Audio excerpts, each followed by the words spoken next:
Good evening, Minnesota Twins fans. My name is Seth Stoes of Twins Daily and twinsdaily.com. We've got a special Twins Spotlight show here tonight, and I actually did include the right date on it this time. It is December 7th. We're a few weeks away from the holidays here, and I welcome anyone who's watching this live on Twins Daily Facebook, Twitter, YouTube, wherever you're watching. Send us your questions. It's going to be a fun show tonight. And let's get to it. Our spotlight tonight is on right-handed pitcher Edwar Colina. I got a few of the pictures that I've taken of him here over the years. Both at spring training and Cedar Rapids, and even in minor league camp. He's been on Twins Daily plenty before. He's been a starting pitcher of the month a couple of times. He's moved to the bullpen. He's tell you what, we'll talk a little bit about a chilly home opener and a no-hitter that he pitched in Cedar Rapids in 2018. And we'll talk a little bit about, obviously, the most exciting thing probably, his call-up to the Twins for the final weekend of the season. So with that, let me bring in our guest, our star of the show tonight, Edwar Colina. Edwar, first of all, thank you for joining, especially that you're home in Venezuela with your family. I appreciate your willingness to do this. Thank you so much for inviting me here. Feel so happy to be here for the first time. Yeah, absolutely. Well, I want to start talking a little bit about Venezuela. As a kid, did you play Little League, or were you playing with friends, or what kind of got you to love the game of baseball? Well, when I was really, really young, my mom didn't like baseball at all. And every holiday, talking about every December, I asked for a bat, glove, and a baseball. And I played with my friends pretty much every time. And the first time then I played for a team was when I was 10. It was totally different, but I love it since the first day. So have you always been a pitcher, or did you hit and play everywhere? I pretty much play everywhere when I was young. I play short. I started playing shortstop. Then I played third base, first base, center field, catcher. I was a catcher for like a year. I pretty much play everything and enjoy every play. Awesome. Again, that's Edwar Colina, right-handed pitcher with the Twins. So let's talk a little bit. I think you signed in September of 2015 from Caracas. What type of conversations did you have with scouts, and were you always being talked to by the Twins? I spent most of the time when I was trying to sign as professional. I spent most of the time with the Twins. I went a couple times to the Twins Academy in Venezuela, and I was hoping I signed with the Twins because it was a team that I spent more time. But it wasn't not many conversation with the scout or something like that because I was young and they have their own conversation with whoever was my agent. But I always thought I was trying to sign with the Twins. Did you know some players with the Twins? Did you follow that team since you went to their academy? No, I met a couple of friends there, including Arise. Okay. I met Arise a couple of years before the start practice with the Twins, but pretty much I start meeting people when I start practice over there. So tell me a little bit about the academy in Venezuela. Are there a lot of players? Is there a lot of coaching? Were you a pitcher when you went there? Yes, I was a pitcher when I was trying to sign with the Twins. It was a little staff. Pretty much all the guys was scouts, couple coaches, and it was a small group, but really, really good group. What did you play? Did you play other sports as a kid, or were you always just baseball? I play everything. It's pretty much. I play soccer. I play basketball. I play tennis. Every sport that I can do to don't spend time on my home, I did it. Tell me about your family. Do they support your? Obviously, they've supported your baseball career now that it's where it's at. But have they always been, encouraging you? Yeah, my family is a big baseball fans. They follow baseball since ever, and I have a couple of uncles who play baseball, not professional, but they play. So they was basically hoping somebody from the family did it on professional, and it was the first one. Do you have siblings that play ball as well? Right now, no, I think I'm the only baseball player in the family, to be honest. Okay, okay. So let me ask you this: after you signed with the Twins, did you stay at the academy for a while, or did you end up going over to the Dominican Republic to the academy there? When I signed with the Twins, it was in September or something like that.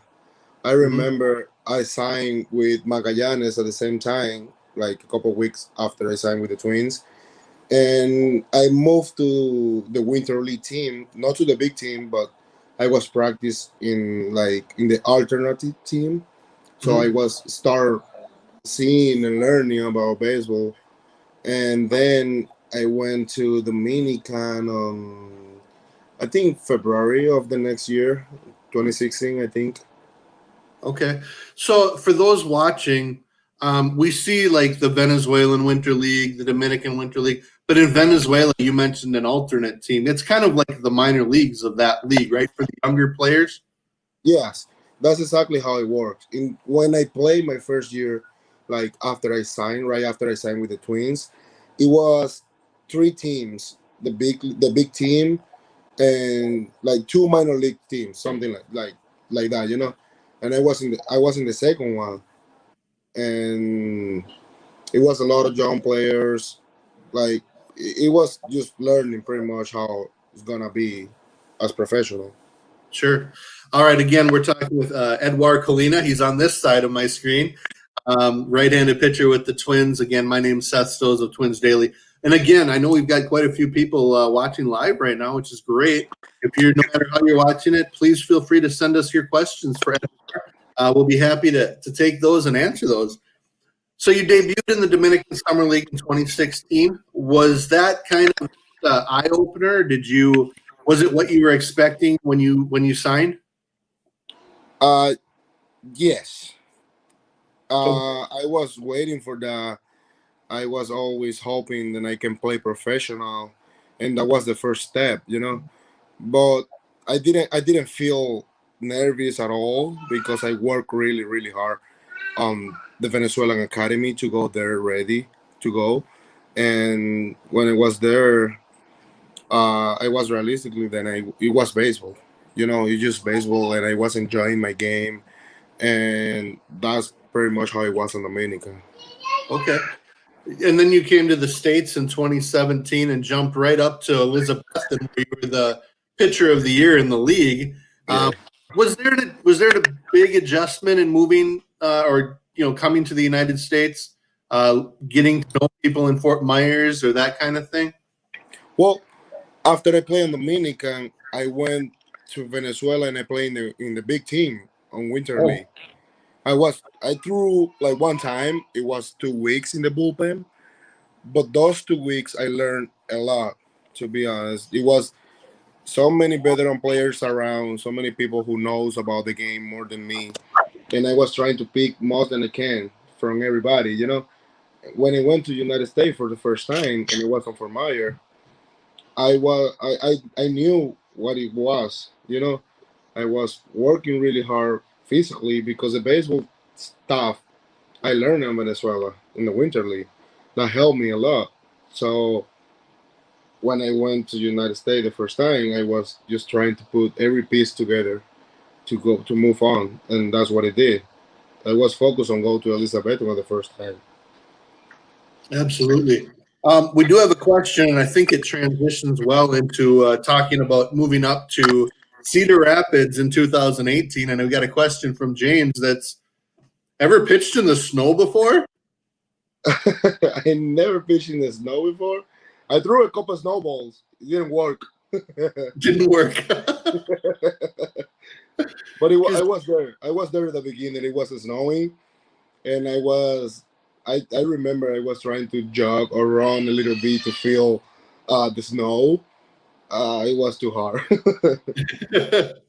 Let's very good question again. If anyone's got further questions, let us know. But let's talk about that. I mean, coming from Venezuela and then going to Fort Myers and then just being in Tennessee in the summer, that had to be a different kind of cold. And I think that's people might not realize the adjustment that you have to make to play in that kind of temperature. Yeah, it was a big difference. It was a big adjustment. I didn't even have any jacket, but I did my best. I did my best to make my adjustment to feel good and comfortable with the weather. We are professional. We have to do it. Well, and it's going to be the same when you get out there, in Minnesota and Yeah. too. So it is a good spot. We threw a no hitter. We're part of a no hitter in Cedar Rapids. Talk a little bit about that. I mean, was it kind of cool? I think you threw the first 5 innings. I threw 6 innings. Okay. I didn't thought about the no hitter, to be honest. I remember I walked a couple guys, and I was focused on just hit the strike zone to get out. And then I remember at the bottom of the A, there what I knew it was a no hitter, and it was like, wow, what is happening right now? Yeah, and when I believe was it Moran Yeah. that finished the final 3 innings, who had a great year that year too. Mhm. I imagine that was a lot of fun to celebrate with the catcher and the whole team. With the whole everybody, it was amazing. It's the best experience as a pitcher. Like if you are a pitcher, you always think you can throw in a hitter. That's something that you want to live. And I can say like it was an amazing experience. Yeah. And again, I just want to remind people if you have questions for Edwar Colina, feel free to ask them. I do have a couple in there that I'll ask as we kind of get to that part of the timeline as well. You went to Fort Myers in 2019, played for the Miracle, but you also played for Pensacola, and you even had a few each level. Could you see the difference in hitting at each level? Yeah, well, on baseball is pretty much the same. It's baseball. That never gonna change. We've been playing the same game last 200 years. But the difference that you can see is the consistency as a player. The players are more mature, the mistakes are less, and that's pretty much what you have to learn to pitch or play in the upper levels. It's no it's not many mistakes that you can make, and the adjustments are more quick. So that's what I learned when I was moving on. The baseball was the same. I had to throw a strike, I had to get out, and that's how it works. But the consistent is different. That's the difference between levels for For me. sure. Yeah, and I think we hear that. But as you've been moving up these levels, and even in 2018 in Cedar Rapids, you played with Roy, you played with Kirilloff, you played with, Larnick and Jeffers and all these guys, and you're part of that core with Duran as well and others. Really exciting Twins prospects. I know. I mean, how excited are you to be a part of the organization that's good now and has a lot more talent coming? Uh, I think a lot about that. I think a lot about that because we have an amazing uh, group coming together last 2 years. We know each other a lot. We have confidence in between each other, and the talent is amazing. I have a lot of guys around me. Then they are really, really, really good. You can learn a lot about these guys, and I'm really excited about what we can do in the future. Well, speaking of someone, this guy, Ramon Borrego, your manager at Double A, Edwar Colina, good dude and very talented. So I think you've got a lot of fans. Ramón, ¿cómo tú estás, chamo? See, no, everybody. I told Edwar that he's more than welcome to do Spanish at the same time. I guarantee I can't. So him doing I have, English is I have to amazing. say hello to Ramon in Spanish. He's Absolutely, of one course, of the Ramon best the coaches that I Magistrate. had. Absolutely. I do want to ask you about that. Your English is incredible, and I'm guessing you didn't have a lot of English growing up in Venezuela. So, what has the process been for you to become so, I want to say fluent in English? Thank you so much. Well, when I came to United States the first time, we play extended during the day, and most of my friends they sleep during the day, but I can't. If I do it, I don't sleep at night. And I met a guy from Netherlands. He became my friend, really close friend, and he understands Spanish, but he wasn't allowed to speak Spanish to me. So I make a deal with him, and I told him, and I'm going to speak English with him most than I can, and he basically will try to teach me, And I spent every afternoon with him during extended, and in the next 2 months, I was speaking English good. Not like right now, but it was good to have a communication with everybody. And I was focused on it. I was really focused on my English because I believe it was really really big part of my professional career. I remember hearing Christian Guzman when he played with the Twins. He said the best part about kind of finally learning English was that when he was struggling, when he was slumping, he could converse and tell someone how he was feeling. Now, the Twins have done a great job of having bilingual or Spanish speaking coaches now, which I don't think was the case back then. But I think it's important mostly just so you can communicate how you're feeling and communicate with the catchers and your other teammates, right? Yeah, definitely is something that can help you to have better communication with your teammates. Very much, that's the most important part of the game because you have to communicate with them. You have to let them know how do you feel in the game, and I think that's very important, and that's what I did. I had a tweet a while back from a teammate of yours in Cedar Rapids that basically said that you're the nicest guy, you're a great teammate, you're all these things when you're not pitching, but you are ultra competitive when you're on the mound. Do you agree with that assessment when it's your day to pitch? Are you pretty intense? Yes, I'm really competitive. I don't like to lose. I don't think anybody like to lose. And but I got that fire. Sometimes it's a lot. I've been learning how control that. But that's my personality. That's how I am. How when I pitch. Yeah. Oh no, it's not a bad thing at all. So let's talk about 2020. You were invited to your first big league spring training, which on its own had to be a really nice honor for you. What were your experiences with your first big league spring training before everything started? Well, when I was invited to big league spring training, I got the same mindset than I have when I went to Winter League in Venezuela, my second year, sorry, when I played on big league in the big team. So my mindset was I have to pick most than I can from these guys. I have to learn more than I can from these guys, and that's what I did. Like every day, I was trying to learn something from somebody, something different, and I think it can help me. So I think that was a big difference for me to the rest of the year because I was thinking on everything that I learned during spring training. Right. Were there some of the veterans that you maybe you got information from or learned something from, or were the veteran pitchers? And I'm thinking, there's some guys that have been there for a while, but even like Jose Barrios has only been there for he's in what 5 years in the big leagues, but he's been there a while too. He's not that Yeah, old. Were there certain guys that you kind of watched a little more closely or took more from? I I talk a lot with Pineda, with Michael. He helped me a lot. Rich Hill, he talked to me a lot.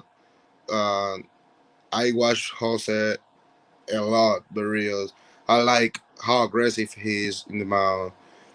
So I was trying to, what he said, like it wasn't only one guy that I was focused on. I was trying to pick the something that can help me with everybody from everybody, you know. Yeah, So if I see you and I think I can pick something good from you, I go there and I sit next to you. I don't even say anything. I just watch you, and that's what I did.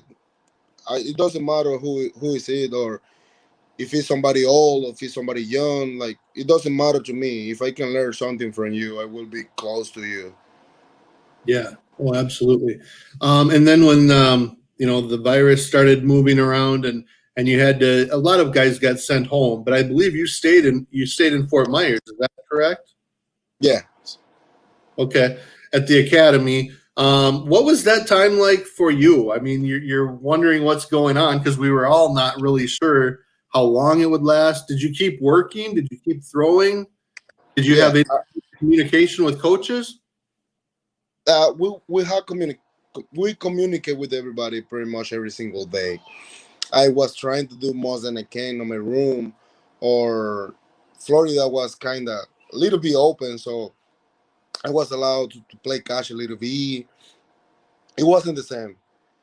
It was a tough experience. It was a hard time, but most of the guys, including me, we did the best to keep in shape, to get ready to see what is going to happen. And it was just an adjustment, daily adjustment. That's pretty much what we did. Sure. And then you found out that you were going to be part of the 60 player pool in St. Paul. But unfortunately, you got there a couple weeks late because of COVID. I don't know how much you want to talk about that, but was it frustrating to kind of have to wait to be able to head up to Minneapolis? Yeah, definitely. I was ready for it. I felt good. I didn't have any symptom. My energy was so high, and I was really excited about to go to St. Paul because I knew it was only 60 guys, and the chance to play in the big league was bigger than I thought. You know. And Mhm. then when I get the positive from the COVID, I the first couple days I was kind of sad because I know I work really hard to be there. But then I was realistically then it gonna go away, so I was keep working because what I said, like I didn't have any symptom, so I was stuck in my room just doing exercise like crazy at night, really bored. Play so many video games. Yeah. All right. So what is your video game? What game are you playing most often? I play 2K very often, NBA Okay. 2K. Okay. Are you a That's basketball fan, or is that what you watch when you're at home?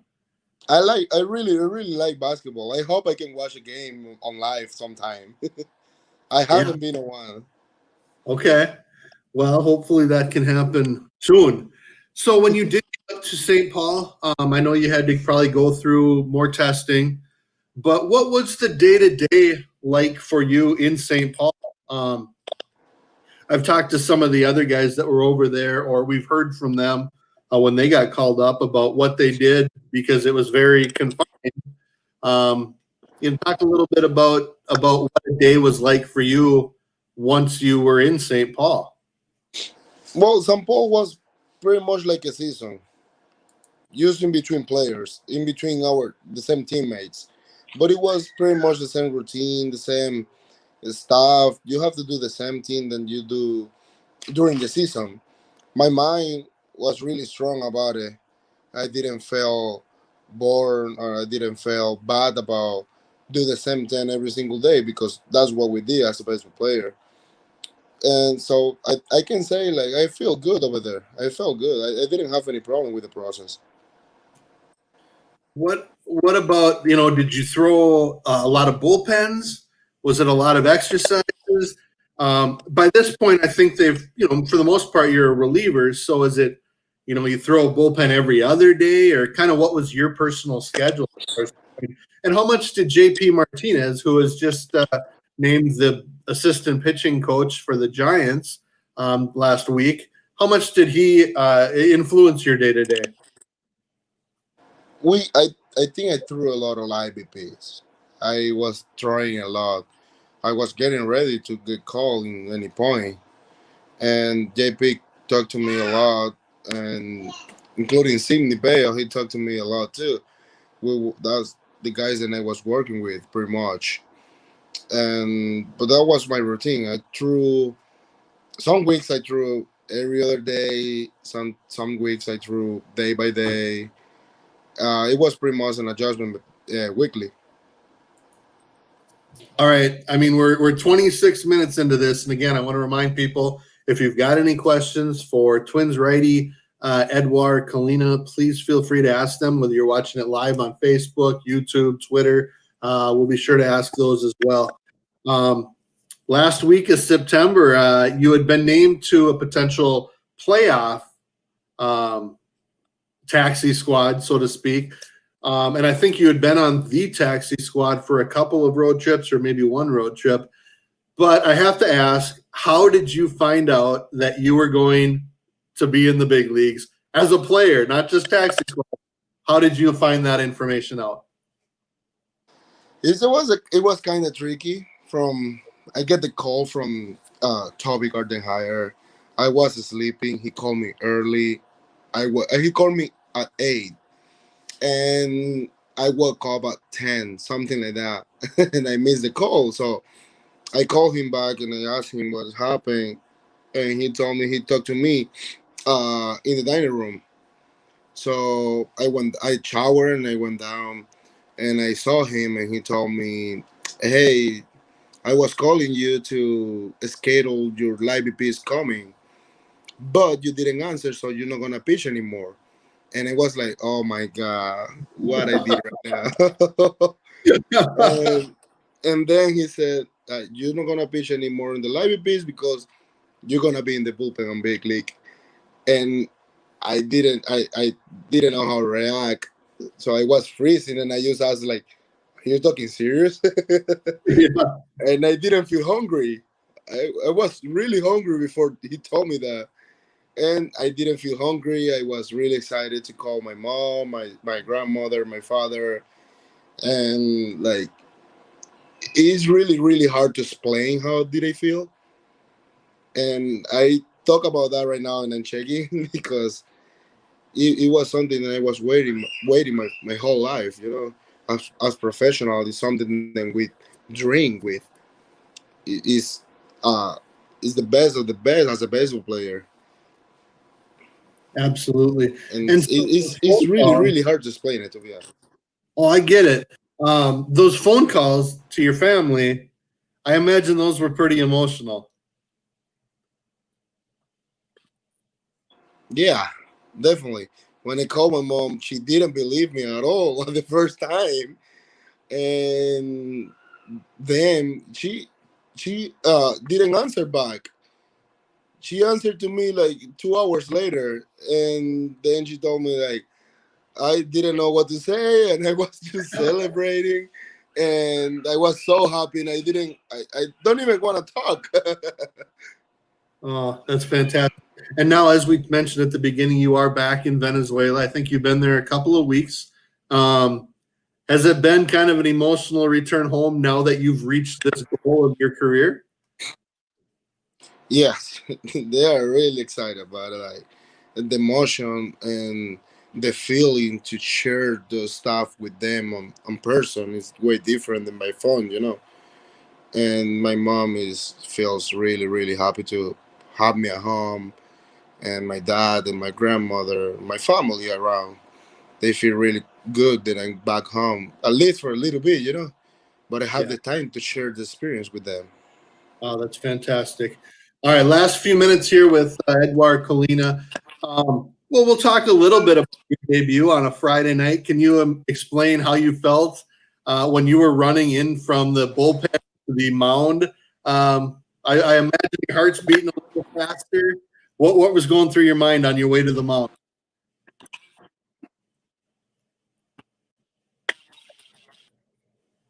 That was something unreal. I was jogging to the mound. I was looking around, and it was like, wow, I'm really here. Like this is beautiful. And then I went to the mound, and like I was walking around the mound, used to feel the stadium.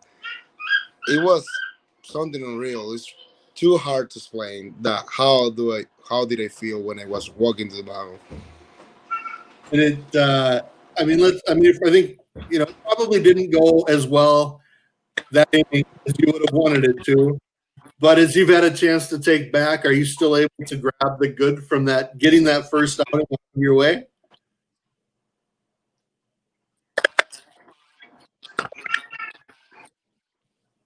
I think a little bit of a delay here with Edwar. I'm sorry, I didn't hear you. What did you say? No, that's I think it's fair to say that your outing maybe didn't go as smoothly as you would have wanted it to. But in retrospect, was it Can you still? repeat what did you say? Yeah, let me try here. Your first outing probably didn't go great, but do you feel good that you got it out of the way and now you can look forward to making the team in 2021?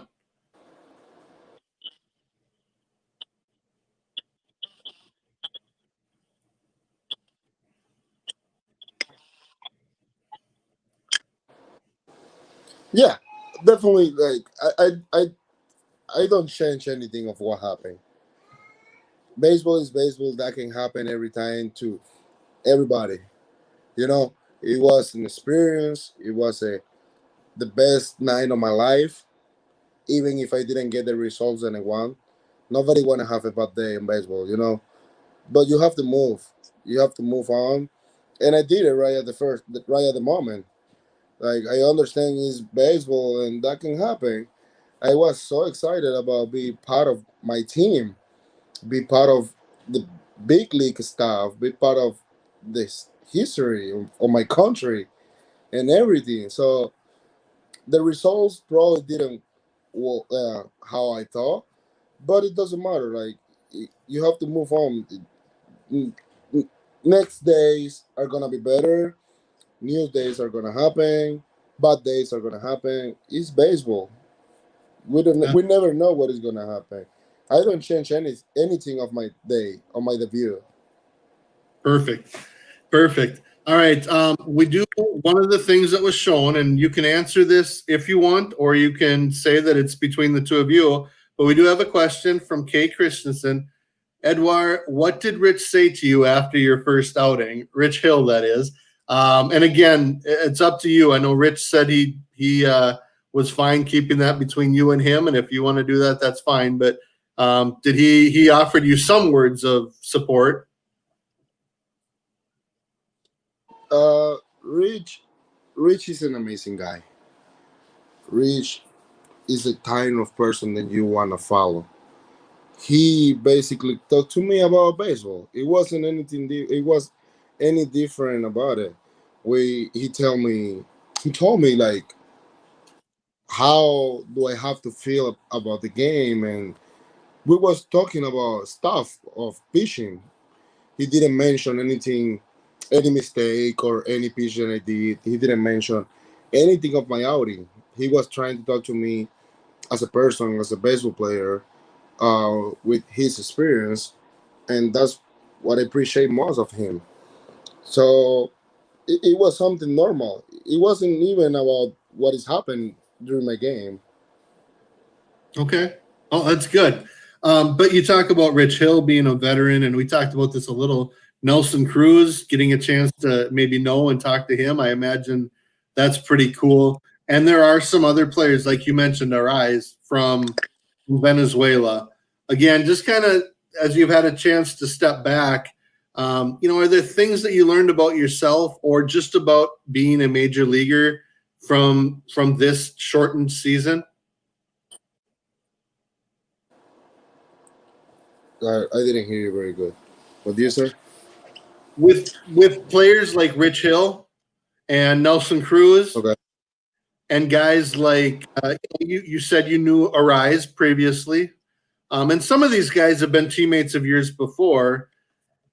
Now that you've had a couple of months, what are your thoughts on major leagues and being a major leaguer at this point? Is anything surprising? I still not believe I'm a big league to be honest, but I have to think about it. I've been working on it. I've been trying to get better, trying to be there again, like with my whole teammates. We have what I say, like we have an amazing group, and I think everything is gonna be good next year. So, real quick, we have a comment here from John Larson about during those blustery Venezuelan winters. So, I was telling you beforehand that, it's been a pretty mild winter so far. It was about 30 or 35 degrees here today in Minnesota. What is the temperature in Venezuela? I imagine it's a little bit warm. I think right now it's like 92, and it's a And it's cold 9 day. o'clock at night. Yeah. Woofda. Um, so let's talk real briefly about your pitches. You throw the fastball, and you've been clocked at 100. But a lot of people talk about your slider. Do you throw a third pitch still? And what are you working on with those pitches right now? I'm working really hard on my changer right now. I'm trying to have my third pitch back. I been working so hard during my career on my slider and my sinker. Those two pitches been helping me a lot. I think I pitched the 2019 with only two pitches, pretty much. But I want to include my changer on my repertory for the next year's coming, and I've been working really hard on it. So I want to ask you this. I think you said you'll be in Venezuela until after the new year, and then you'll head back, I believe, before to the States. When do you start throwing? And we still don't know what's going to happen for spring training yet. Yeah, I've been playing cash here a lot, trying to what I say, like I'm trying to get ready already, and I've been working so hard on my change and all my stuff. So I I'm just getting ready for whatever is gonna happen next year. We don't know what is gonna happen. We don't know how it's gonna be. Hopefully, it's gonna be normal, like everything. No, 2020. But what is that? Like I'm ready. I'm trying to get ready for every situation. So when you're in Venezuela, what do you do for fun? You mentioned video games, but is there anything different that you do in Venezuela when you're back home? Yeah, definitely. In Venezuela, I like to spend time with my family. I like to go to the beach. I like to go to pool. A lot of barbecues. I cook a lot with my mom. My sister, she have like a cupcake virtual store. So I make her cook a couple of cupcakes for me. And but pretty much I try to spend and enjoy the time with my family. That's what I try to do in the off season. It's something that I don't have the whole year, so I try to do most than I can with my family when I'm allowed. And how about when you're in Fort Myers or when you're in the States? Are there certain things you do there, or is it cooking and beach time at Fort Myers Beach? It's pretty much video games. Sometimes it's beach, but I can say that I spend a lot of time playing video games when I'm in the United States. Yeah, yeah. So as you're looking to 2021, to this next season, whatever it may be, are you a goal person? Are there certain goals that you have already thought about for your season? Yes, definitely. I make goals every year. I make goals on short time goals, medium time goals, long time goals. That's how I've been working my whole life, and I don't think they're gonna change anytime.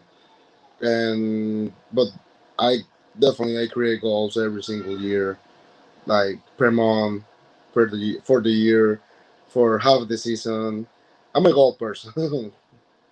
And I imagine one of those is getting back to the big leagues, whether it's opening day or sometime during the season, and hopefully helping the team to a playoff. Hopefully, Yes, definitely that's one of my goals. Trying to be healthy and get ready to try to help my team on anything that they want me to help. so you've been in the Twins organization for a little over 5 years, and you've gone from the academy in Venezuela to the Dominican to Fort Myers to Cedar Rapids to Fort Myers, Pensacola, Rochester, St. Paul, Minnesota. Um, what have these 5 years meant to you? What does it mean to you to be a Minnesota Twin? It's been great. I've been in a lot of places on the United States. I I've been having a lot of teammates, so many different kind of persons, so many different cultures, uh, so many experience. Then I don't know how it's playing, how it's being be part of the Minnesota Twins organization. It's been amazing. It's been uh, something that I will never change on my life, and I'm really happy to be part of this team right now. Well, and I think this conversation, at least for me, has been amazing. I've enjoyed it immensely, and I hope, with all sincerity, that I'll get a chance to see you in Fort Myers this spring, and then in Minneapolis or St. Paul, hopefully Minneapolis next summer. So thanks for taking the time to do this on your time with your family. Enjoy that time, and best wishes for a great off season. Thank you so much. Seth. I hope to see you All right. soon. Very good. All right. And so thank you everyone for listening. It's been a lot of fun catching up and chatting with Edwar Colina about his great career so far that's just starting in the big league here as the season came to an end. Whether you're watching live on any of the Twin social media, this podcast will be available shortly on anywhere you download podcasts. Check out Twins Daily Podcast to download it. With that, thanks to Edwar. Thanks to everyone for listening. Have yourselves a great night and go Twins.